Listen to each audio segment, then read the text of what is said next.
We, the undersigned clergy, are among those who in January issued an appeal for law and order and common sense in dealing with racial problems in Alabama.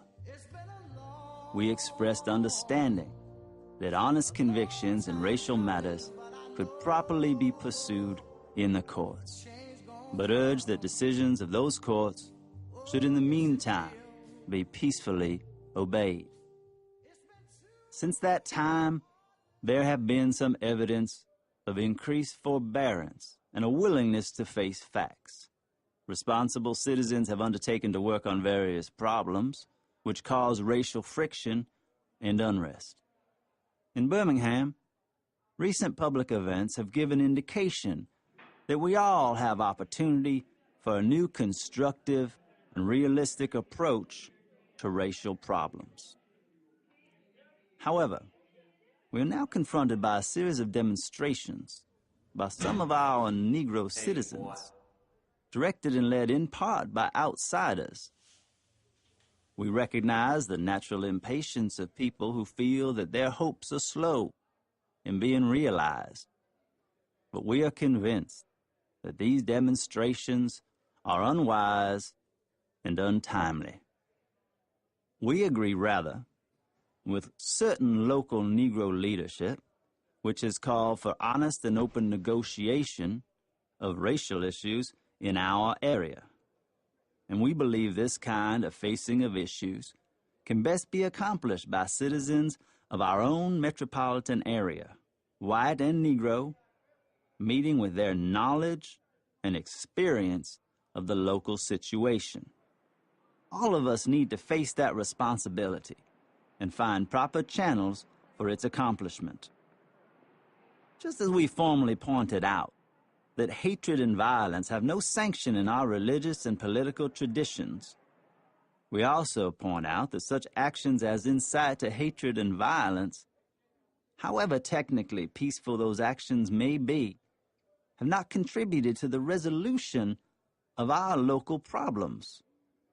We do not believe that these days of new hope are days when extreme measures are justified in Birmingham.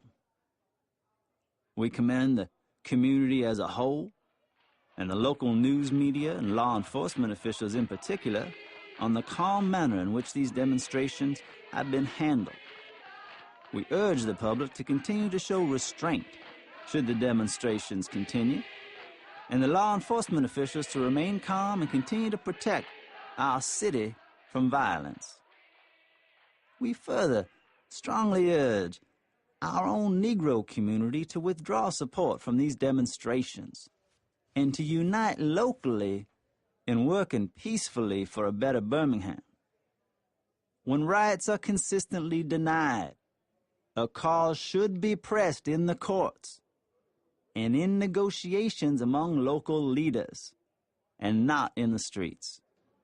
We appeal to both our white and Negro citizenry to observe the principles of law and order and common sense.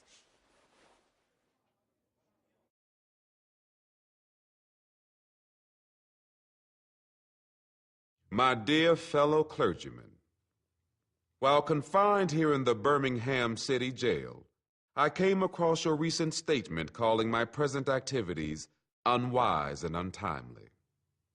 Seldom do I pause to answer criticism of my work and ideas. If I sought to answer all the criticisms that cross my desk, my secretaries would have little time for anything other than such correspondence in the course of the day, and I would have no time for constructive work. But since I feel that you are men of genuine goodwill and that your criticisms are sincerely set forth, I want to try to answer your statement in what I hope will be patient and reasonable terms.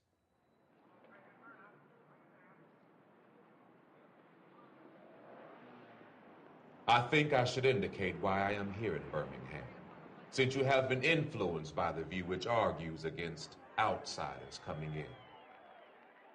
I have the honor of serving as president of the Southern Christian Leadership Conference, an organization operating in every southern state with headquarters in Atlanta, Georgia. We have some 85 affiliated organizations across the South, and one of them is the Alabama Christian Movement for Human Rights. Frequently, we share staff, educational, and financial resources with our affiliates. Several months ago, the affiliate here in Birmingham asked us to be on call to engage in a nonviolent direct action program if such were deemed necessary. We readily consented, and when the hour came, we lived up to our promise. So I, along with several members of my staff, am here because I was invited here. I am here because I have organizational ties here.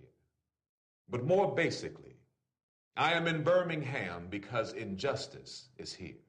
Just as the prophets of the 8th century BC left their villages and carried their "Thus saith the Lord" far beyond the boundaries of their hometowns, and just as the Apostle Paul left his village of Tarsus and carried the gospel of Jesus Christ to the far corners of the Greco-Roman world, so am I compelled to carry the gospel of freedom beyond my own hometown.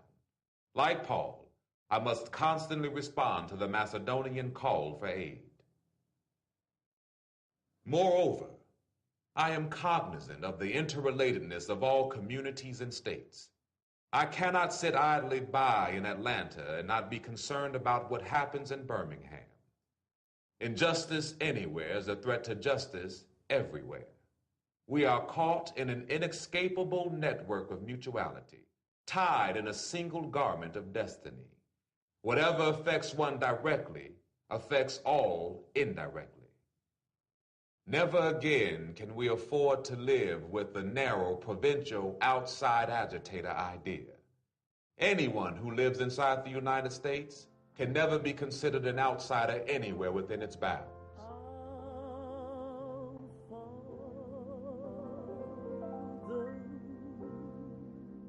You deplore the demonstrations taking place in Birmingham. But your statement, I am sorry to say, fails to express a similar concern for the conditions that brought about the demonstrations. I am sure that none of you would want to rest content with the superficial kind of social analysis that deals merely with effects and does not grapple with underlying causes. It is unfortunate that demonstrations are taking place in Birmingham, but it is even more unfortunate that the city's white power structure left the Negro community with no alternative. In any nonviolent campaign, there are 4 basic steps: collection of the facts to determine whether injustices exist, negotiation, self-purification, and direct action. We have gone through all these steps in Birmingham. There can be no gainsaying the fact that racial injustice engulfs this community. Birmingham is probably the most thoroughly segregated city in the United States. Its ugly record of brutality is widely known. Negroes have experienced grossly unjust treatment in the courts. There have been more unsolved bombings of Negro homes and churches in Birmingham than in any other city in the nation. These are the hard, brutal facts of the case. On the basis of these conditions, Negro leaders sought to negotiate with the city fathers, but the latter has consistently refused to engage in good faith negotiation. Then, last September came the opportunity to meet with the leaders of Birmingham's economic community. In the course of the negotiations, certain promises were made by the merchants. For example, to remove the store's humiliating racial signs. On the basis of these promises, the Reverend Fred Shuttlesworth and the leaders of the Alabama Christian Movement for Human Rights agreed to a moratorium on all demonstrations. As the weeks and months went by, we realized that we were the victims of a broken promise. A few signs briefly removed returned. The others remained. As in so many past experiences, our hopes had been blasted, and the shadow of deep disappointment settled upon us. We had no alternative except to prepare for direct action, whereby we would present our bodies, our very bodies as a means of laying our case before the conscience of the local and the national community. Mindful of the difficulties involved, we decided to undertake a process of self-purification. We began a series of workshops on nonviolence, and we repeatedly asked ourselves, are you able to accept blows without retaliating? Are you able to endure the ordeal of jail? We decided to schedule our direct action program for the Easter season, realizing that except for Christmas, this is the main shopping period of the year. Knowing that a strong economic withdrawal program would be the byproduct of direct action, we felt that this would be the best time to bring pressure to bear on the merchants for the needed change. Then it occurred to us that Birmingham's mayoral election was coming up in March, and we speedily decided to postpone action until after Election Day. When we discovered that the Commissioner of Public Safety, Eugene Bull Connor, had piled up enough votes to be in the runoff, we decided again to postpone action until the day after the runoff, so that the demonstrations could not be used to cloud the issue. Like many others, we waited to see Mr. Connor defeated. And to this end, we endured postponement after postponement. Having aided in this community need, we felt that our direct action program could be delayed no longer. You may well ask, why direct action? Why sit-ins, marches, and so forth? Isn't negotiation a better path? You are quite right in calling for negotiation. Indeed, this is the very purpose of direct action. Nonviolent direct action seeks to create such a crisis and foster such a tension that a community which has constantly refused to negotiate is forced to confront the issue. It seeks so to dramatize the issue that it can no longer be ignored. My citing the creation of tension as part of the work of the nonviolent resistor may sound rather shocking. But I must confess that I'm not afraid of the word tension. I have earnestly opposed violent tension. But there is a type of constructive nonviolent tension which is necessary for growth. Just as Socrates felt that it was necessary to create a tension in the mind so that individuals could rise from the bondage of myths and half-truths to the unfettered realm of creative analysis and objective appraisals, so must we see the need for nonviolent gadflies to create the kind of tension in society that will help men rise from the dark depths of prejudice and racism to the majestic heights of understanding and brotherhood. The purpose of our direct action program is to create a situation so crisis-packed that it will inevitably open the door to negotiation. I therefore concur with you in your call for negotiation. Too long has our beloved Southland been bogged down in a tragic effort to live in monologue rather than dialogue. One of the basic points in your statement is that the action that I and my associates have taken in Birmingham is untimely. Some have asked, why didn't you give the new city administration time to act? The only answer that I can give to this query is that the new Birmingham administration must be prodded about as much as the outgoing one before it will act. We are sadly mistaken if we feel that the election of Albert Boutwell as mayor will bring the millennium to Birmingham.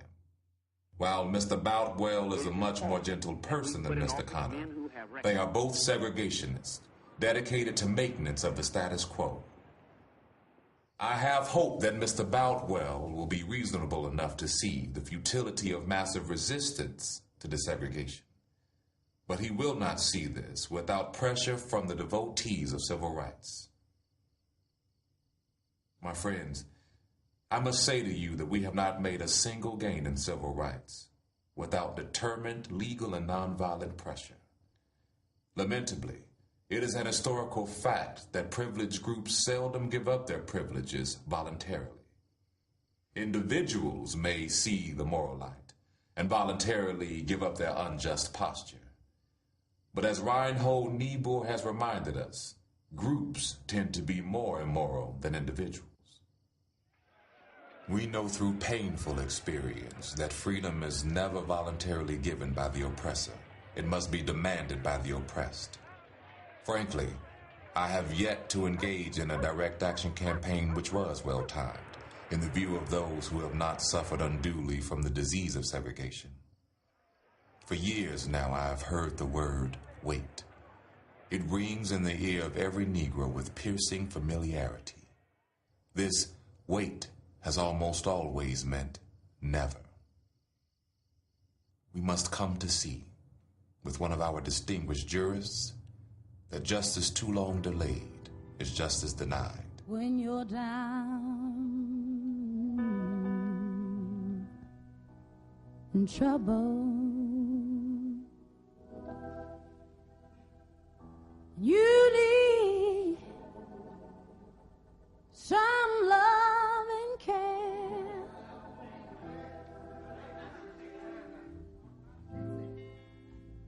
Ain't nothing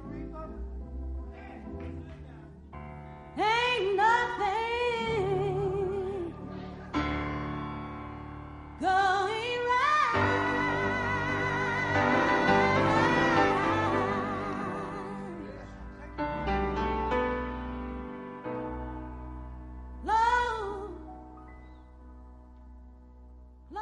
We have waited for more than 340 years for our constitutional and God-given rights.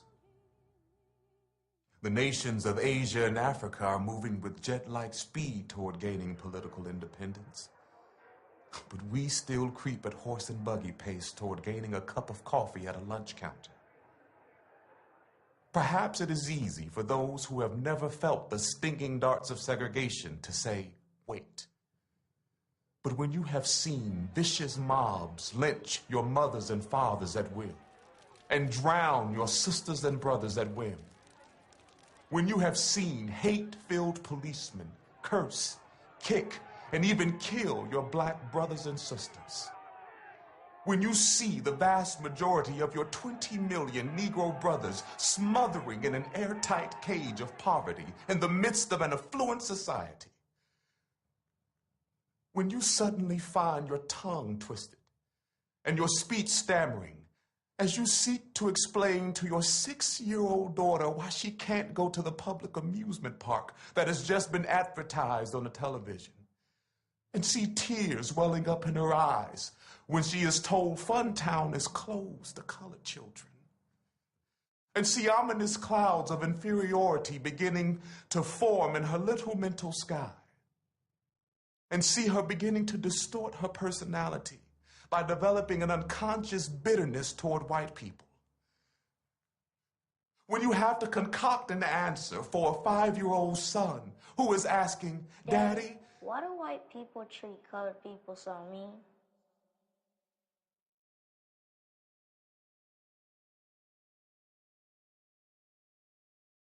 when you take a cross-country drive and find it necessary to sleep night after night in the uncomfortable corners of your automobile because no motel will accept you. When you are humiliated day in and day out by nagging signs reading white and colored. When your first name becomes nigger and your middle name becomes boy, however old you are, and your last name becomes John, and your wife and mother are never given the respected title Mrs. When you are harried by day and haunted by night by the fact that you are a Negro, constantly living at a tiptoe stance, never quite knowing what to expect next, and are plagued with inner fears and outer resentments, when you are forever fighting a degenerating sense of nobodiness, then will you understand why we can wait no longer. There comes a time when the cup of endurance runs over, and men are no longer willing to be plunged into the abyss of despair. I hope, sirs, that you can understand our legitimate and unavoidable impatience.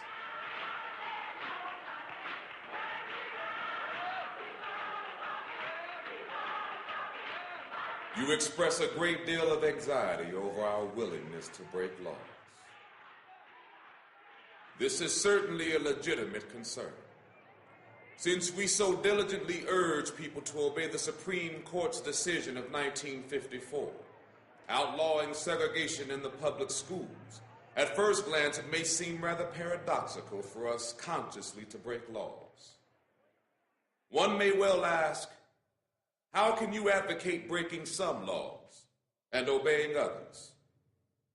The answer lies in the fact that there are two types of laws, just and unjust. I would be the first to advocate obeying just laws. One has not only a legal, but a moral responsibility to obey just laws. Conversely, one has a moral responsibility to disobey unjust laws. I would agree with St. Augustine that an unjust law is no law at all. Now, what is the difference between the two? How does one determine whether a law is just or unjust? A just law is a man-made code that squares with the moral law or the law of God. An unjust law is a code that is out of harmony with the moral law. To put it in the terms of St. Thomas Aquinas, an unjust law is a human law that is not rooted in eternal law and natural law. Any law that uplifts human personality is just. Any law that degrades human personality is unjust. All segregation statutes are unjust because segregation distorts the soul and damages the personality. It gives the segregator a false sense of superiority and the segregated a false sense of inferiority. Segregation, to use the terminology of the Jewish philosopher Martin Buber, substitutes an I-it relationship for an I-thou relationship and ends up relegating persons to the status of things. Hence, segregation is not only politically, economically, and sociologically unsound, it is morally wrong and sinful. Paul Tillich has said that sin is separation. Is not segregation an existential expression of man's tragic separation, his awful estrangement, his terrible sinfulness? Thus it is that I can urge men to obey the 1954 decision of the Supreme Court, for it is morally right, and I can urge them to disobey segregation ordinances, for they are morally wrong. Let us consider a more concrete example of just and unjust laws. An unjust law is a code that a numerical or power majority group compels a minority group to obey, but does not make binding on itself. This is difference made legal. By the same token, a just law is a code that a majority compels a minority to follow and that it is willing to follow itself. This is sameness made legal. Let me give another explanation. A law is unjust if it is inflicted on a minority that, as a result of being denied the right to vote, had no part in enacting or devising the law. Who can say that the legislature of Alabama, which set up that state's segregation laws, was democratically elected? Throughout Alabama, all sorts of devious methods are used to prevent Negroes from becoming registered voters. And there are some counties in which, even though Negroes constitute a majority of the population, not a single Negro is registered to vote. Can any law enacted under such circumstances be considered democratically structured? Sometimes a law is just on its face and unjust in its application. For instance, I have been arrested on a charge of parading without a permit. Now, there's nothing wrong in having an ordinance which requires a permit for a parade. But such an ordinance becomes unjust when it is used to maintain segregation and to deny citizens the First Amendment privilege of peaceful assembly and protest. I hope you are able to see the distinction I am trying to point out. In no sense do I advocate evading or defying the law. As with the rabid segregationist, that would lead to anarchy. One who breaks an unjust law must do so openly, lovingly, and with a willingness to accept the penalty. I submit that an individual who breaks a law that conscience tells him is unjust, and who willingly accepts the penalty of imprisonment in order to arouse the conscience of the community over its injustice, is in reality expressing the highest respect for the law. Of course, there is nothing new about this kind of civil disobedience. It was evident sublimely in the refusal of Shadrach, Meshach, and Abednego to obey the laws of Nebuchadnezzar on the ground that a higher moral law was at stake.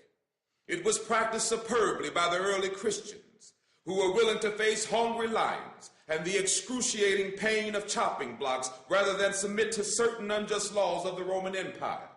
To a degree, academic freedom is a reality today because Socrates practiced civil disobedience. In our own nation, the Boston Tea Party represented a massive act of civil disobedience. We should never forget that everything Adolf Hitler did in Germany was legal, and everything the Hungarian freedom fighters did in Hungary was illegal. It was illegal to aid and comfort a Jew in Hitler's Germany. Even so, I am sure that had I lived in Germany at the time, I would have aided and comforted my Jewish brothers. If today I lived in a communist country where certain principles dear to the Christian faith are suppressed, I would openly advocate disobeying that country's anti-religious laws. I must make two honest confessions to you, my Christian and Jewish brothers. First, I must confess that over the past few years, I have been gravely disappointed with the white moderate.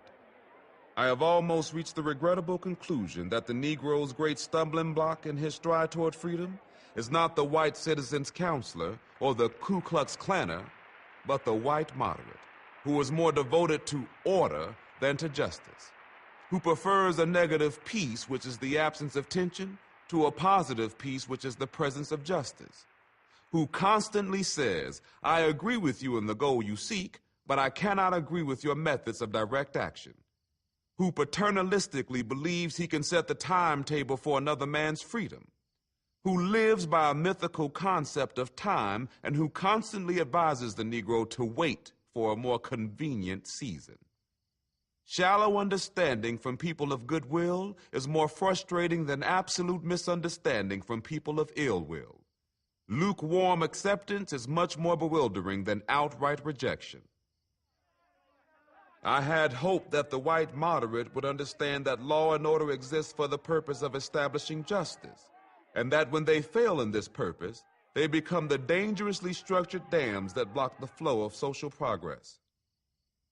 I had hoped that the white moderate would understand that the present tension in the South is a necessary phase of the transition from an obnoxious negative peace in which the Negro passively accepted his unjust plight to a substantive and positive peace in which all men will respect the dignity and worth of human personality. Actually, we who engage in nonviolent direct action are not the creators of tension. We merely bring to the surface the hidden tension that is already alive. We bring it out in the open, where it can be seen and dealt with. Like a boil that can never be cured so long as it is covered up, but must be opened with all its ugliness to the natural medicines of air and light, injustice must be exposed, with all the tension its exposure creates, to the light of human conscience and the air of national opinion before it can be cured. In your statement, you assert that our actions, even though peaceful, must be condemned because they precipitate violence. But is this the logical assertion? Isn't this like condemning a robbed man because his possession of money precipitated the evil act of robbery? Isn't this like condemning Socrates because his unswerving commitment to truth and his philosophical inquiries precipitated the act by the misguided populace in which they made him drink hemlock? Isn't this like condemning Jesus because his unique God consciousness and never-ceasing devotion to God's will precipitated the evil act of crucifixion? We must come to see that, as the federal courts have consistently affirmed, it is wrong to urge an individual to cease his efforts to gain his basic constitutional rights because the quest may precipitate violence. Society must protect the robbed and punish the robber. I had also hoped that the white moderate would reject the myth concerning time in relation to the struggle for freedom. I have just received a letter from a white brother in Texas. He writes, "All Christians know that the colored people will receive equal rights eventually, but it is possible that you in too great a religious hurry. It's taken Christianity almost 2,000 years to accomplish what it has. The teachings of Christ take time to come to earth." Such an attitude stems from a tragic misconception of time, from the strangely irrational notion that there is something in the very flow of time that will inevitably cure all ills. Actually, time itself is neutral. It can be used either destructively or constructively. More and more, I feel that the people of ill will have used time much more effectively than have the people of goodwill.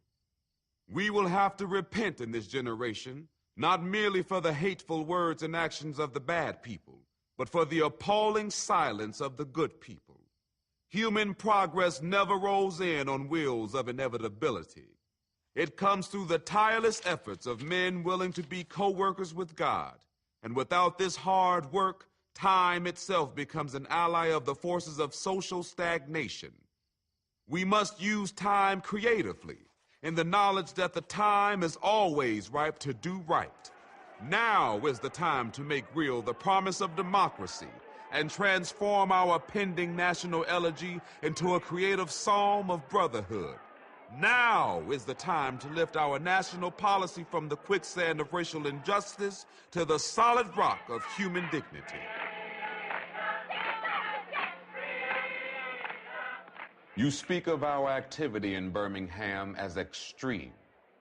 At first, I was rather disappointed that fellow clergymen would see my nonviolent efforts as those of an extremist. I began thinking about the fact that I stand in the middle of two opposing forces in the Negro community. One is a force of complacency, made up in part of Negroes who, as a result of long years of oppression, are so drained of self-respect and a sense of somebodyness that they have adjusted to segregation. And in part of a few middle-class Negroes who, because of a degree of academic and economic security, and because in some ways they profit by segregation, have become insensitive to the problems of the masses. The other force is one of bitterness and hatred, and it comes perilously close to advocating violence. It is expressed in the various black nationalist groups that are springing up across the nation, the largest and best known being Elijah Muhammad's Muslim movement. Nourished by the Negroes' frustration over the continued existence of racial discrimination, this movement is made up of people who have lost faith in America, who have absolutely repudiated Christianity, and who have concluded that the white man is an incorrigible devil. I have tried to stand between these two forces, saying that we need emulate neither the do-nothingism of the complacent nor the hatred and despair of the black nationalist. But there is the more excellent way of love and nonviolent protest. I am grateful to God that through the influence of the Negro Church, the way of nonviolence became an integral part of our struggle. If this philosophy had not emerged, by now many streets of the South would, I am convinced, be flowing with blood. And I am further convinced that if our white brothers dismiss as rabble-rousers and outside agitators those of us who employ nonviolent direct action, and if they refuse to support our nonviolent efforts, millions of Negroes will, out of frustration and despair, seek solace and security in black nationalist ideologies, a development that would inevitably lead to a frightening racial nightmare. Oppressed people cannot remain oppressed forever. The yearning for freedom eventually manifests itself, and that is what has happened to the American Negro. Something within has reminded him of his birthright of freedom, and something without has reminded him that it can be gained. Consciously or unconsciously, He has been caught up by the zeitgeist. With his black brothers of Africa and his brown and yellow brothers of Asia, South America, and the Caribbean, the United States Negro is moving with a sense of great urgency toward the promised land of racial justice. If one recognizes this vital urge that has engulfed the Negro community, one should readily understand why public demonstrations are taking place. The Negro has many pent-up resentments and latent frustrations, and he must release them. So let him march.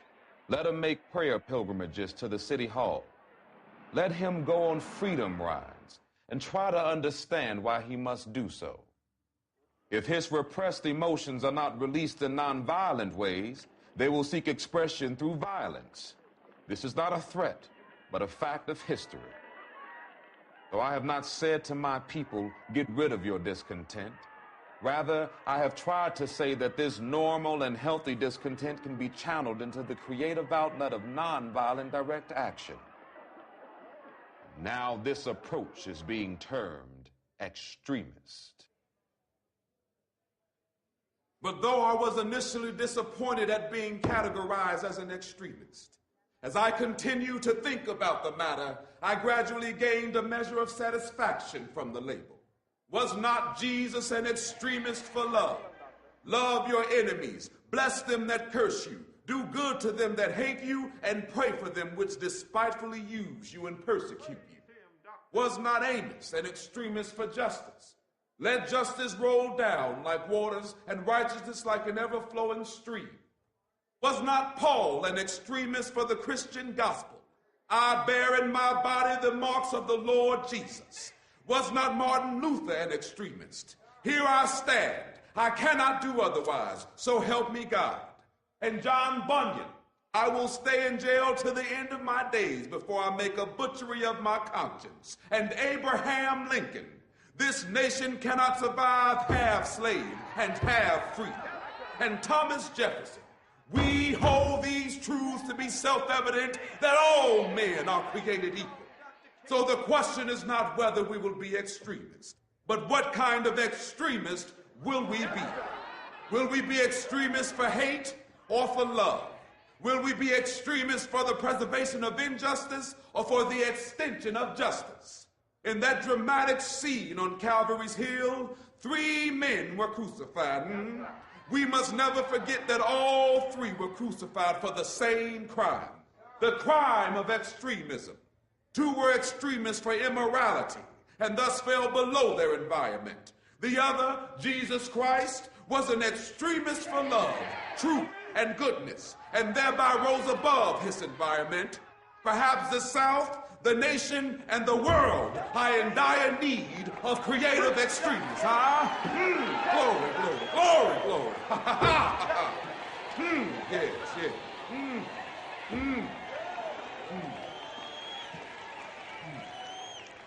I had hoped that the white moderate would see this need. Perhaps I was too optimistic. Perhaps I expected too much. I suppose I should have realized that few members of the oppressor race can understand the deep groans and passionate yearnings of the oppressed race. And still fewer have the vision to see that injustice must be rooted out by strong, persistent, and determined action. I am thankful, however, that some of our white brothers in the South have grasped the meaning of this social revolution and committed themselves to it. They are still too few in quantity, but they are big in quality. Some, such as Ralph McGill, Lillian Smith, Harry Golden, James McBride Dabbs, Ann Braden, and Sarah Patton Boyle, have written about our struggle in eloquent and prophetic terms. Others have marched with us down nameless streets of the South. They have languished in filthy, roach-infested jails, suffering the abuse and brutality of policemen who view them as dirty nigger lovers. Unlike so many of their moderate brothers and sisters, they have recognized the urgency of the moment and sensed the need for powerful action antidotes to combat the disease of segregation. Let me take note of my other major disappointment. I have been so greatly disappointed with the white church and its leadership. Of course, there are some notable exceptions.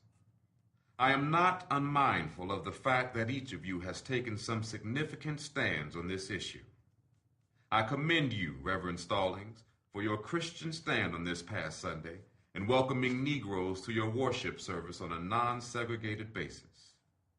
I commend the Catholic leaders of this state for integrating Spring Hill College several years ago.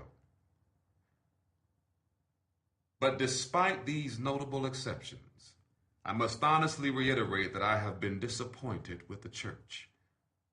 I do not say this as one of those negative critics who can always find something wrong with the church. I say this as a minister of the gospel who loves the church, who was nurtured in its bosom, who has been sustained by its spiritual blessings, and who will remain true to it as long as the cord of life shall lengthen. In spite of my shattered dreams, I came to Birmingham with the hope that the white religious leadership of this community would see the justice of our cause, and with deep moral concern would serve as the channel through which our just grievances could reach the power structure. I had hope that each of you would understand. But again, I have been disappointed. I have heard numerous Southern religious leaders admonish their worshipers to comply with the desegregation decision because it is the law. But I have longed to hear white ministers declare, follow this decree because integration is morally right and because the Negro is your brother. In the midst of blatant injustices inflicted upon the Negro, I have watched white churchmen stand on the sideline and mouth pious irrelevancies and sanctimonious trivialities. In the midst of a mighty struggle to rid our nation of racial and economic injustice, I have heard many ministers say those are social issues with which the gospel has no real concern.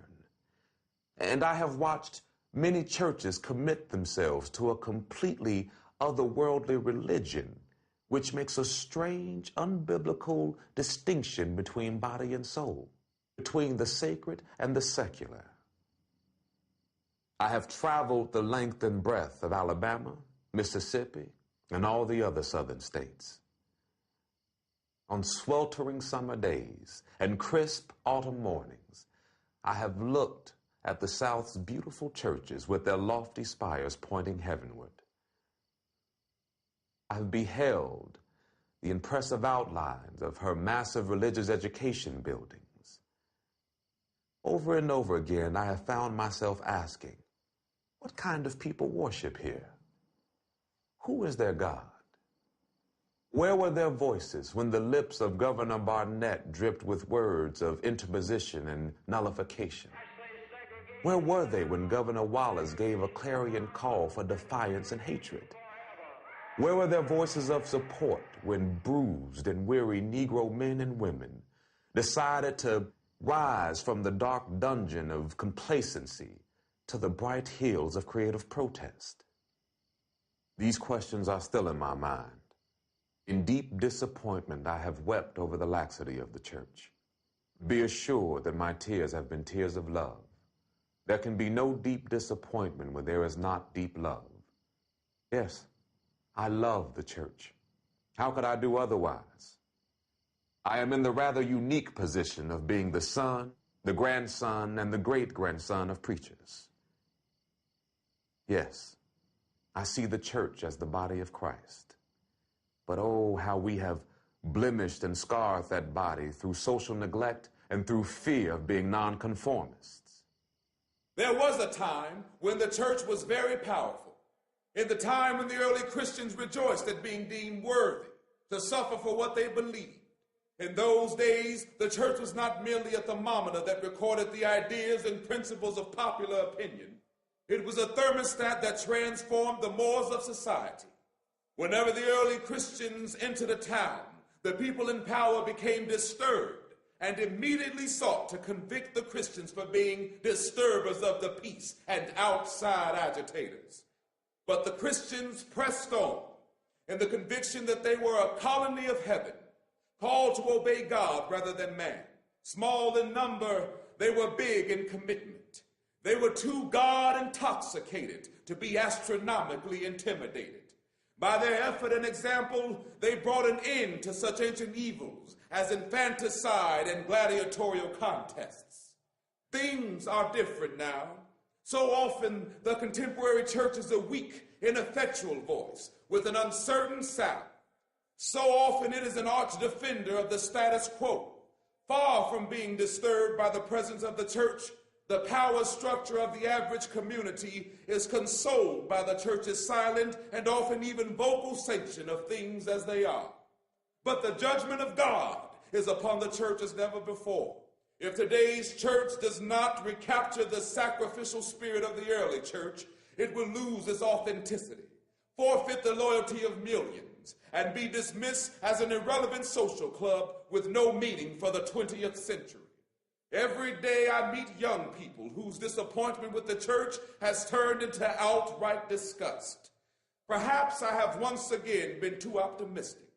Is organized religion too inextricably bound to the status quo to save our nation and the world? Perhaps I must turn my faith to the inner spiritual church, the church within the church, as the true ecclesia and the hope of the world. But again, I am thankful to God that some noble souls from the ranks of organized religion have broken loose from the paralyzing chains of conformity and joined us as active partners in the struggle for freedom. They have left their secure congregations and walked the streets of Albany, Georgia with us. They have gone down the highways of the South on torturous rides for freedom. Yes, they have gone to jail with us. Some have been dismissed from their churches, have lost the support of their bishops and fellow ministers, but they have acted in the faith that right defeated is stronger than evil triumphant. Their witness has been the spiritual salt that has preserved the true meaning of the gospel in these troubled times. They have carved a tunnel of hope through the dark mountain of disappointment. I hope the church as a whole will meet the challenge of this decisive hour. But even if the church does not come to the aid of justice, I have no despair about the future. I have no fear about the outcome of our struggle in Birmingham, even if our motives are at present misunderstood. We will reach the goal of freedom in Birmingham and all over the nation, because the goal of America is freedom.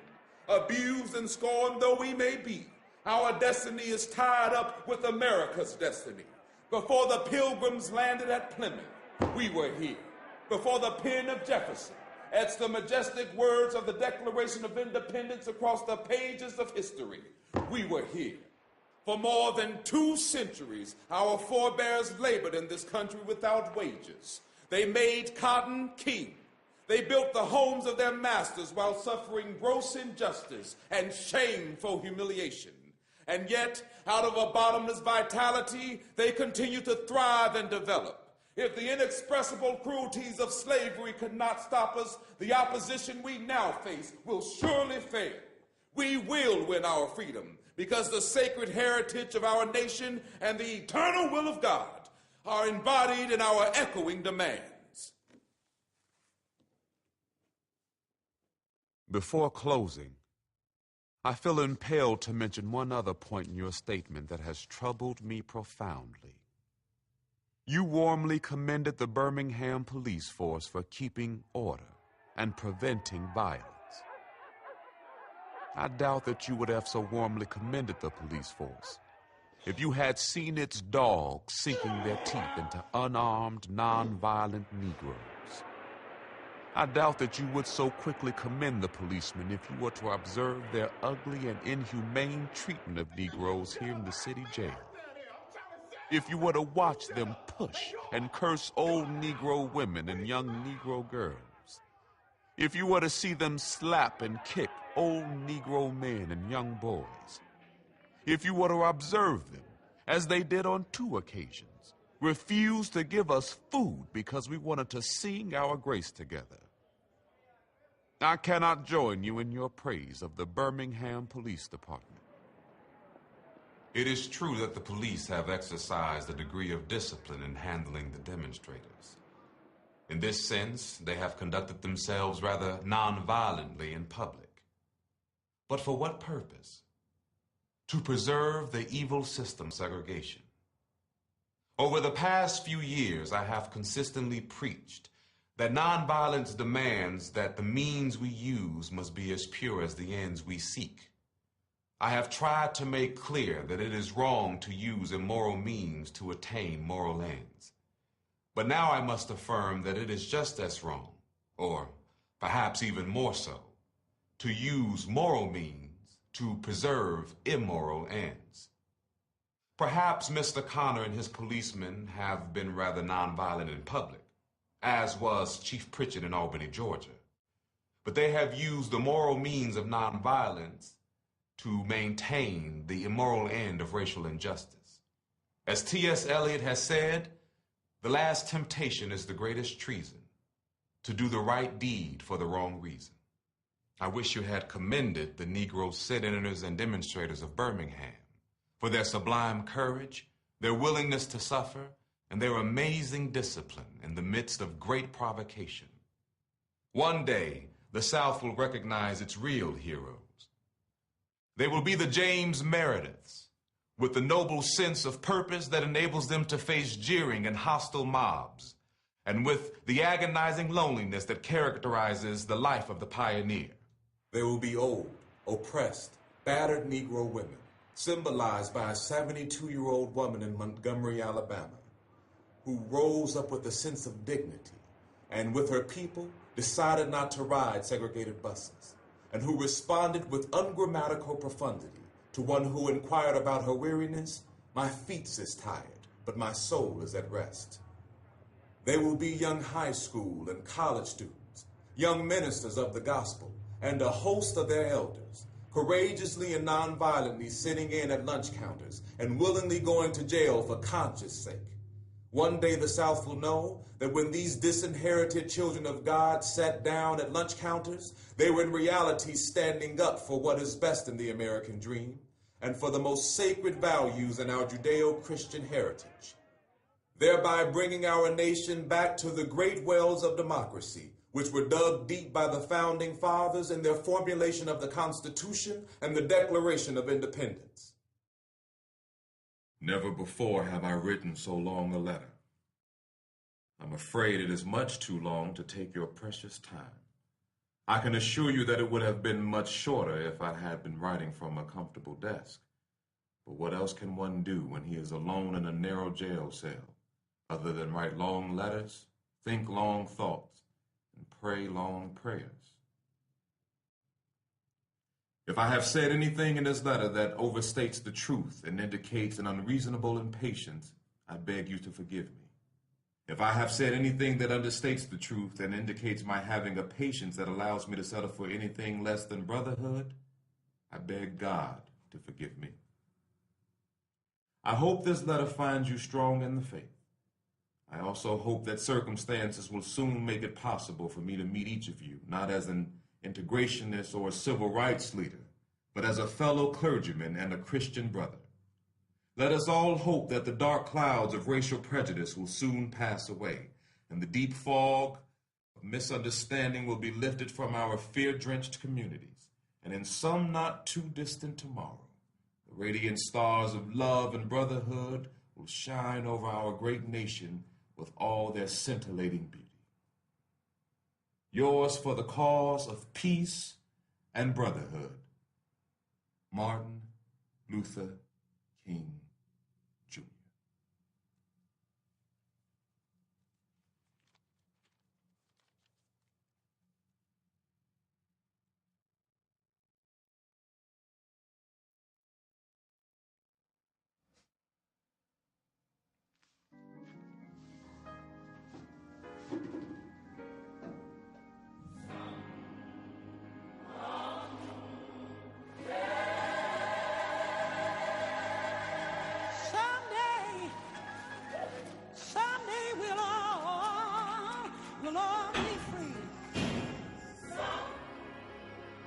They told us we wouldn't get here. There were those who said that we would get here only over their dead bodies. All the world today knows that we are here and we are standing before the forces of power in the state of Alabama saying we ain't gonna let nobody turn us around.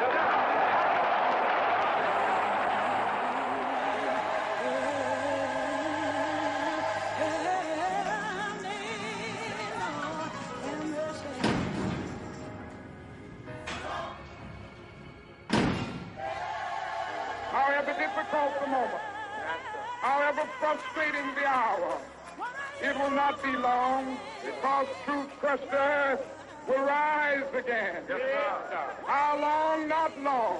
Yes, sir. Because no lie can live forever. Yes, sir. How long? Not long. Because the arc of the moral universe is long, but it bends toward justice. Yes, sir. How long? Not long. Not long. Because mine eyes have seen the glory of the coming of the Lord. Yes, sir. He's trampling out the vintage where the grapes of wrath are stored. Yes, sir. Yeah. He's loosed the fateful lightning of his terrible swift sword. Yes, his sir. truth is marching on. Yes, sir. Glory, hallelujah. Yes, sir. Glory, hallelujah. Glory,